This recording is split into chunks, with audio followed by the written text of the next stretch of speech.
মেদান বনি কাপুৰৰ বোলছবি। এই মেদান বনি কাপুৰৰ বোলছবিখনত সত্য ঘটনাৰ আলমত বনোৱা বুলি জনা গৈছে। ফুটবল প্ৰেমীসকলৰ বাবে প্ৰতিটো পল ছবিখনত ফুটাই তুলিছে কষ্ট, সহিষ্ণুতা আৰু সাধনা।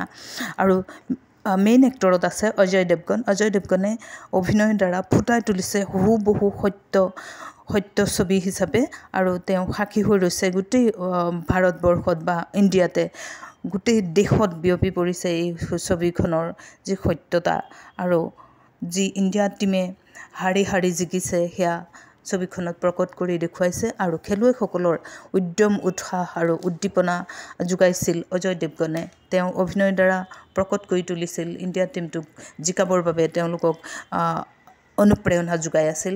আৰু এই ছবিখনৰ দ্বাৰাই ফুটবল খেলুৱৈসকলৰ বাবে অতি মনোগ্ৰাহী বুলি ভাবিব পাৰি। মেদান ছবিখনে উন্নত মানদণ্ডত চলি আছে।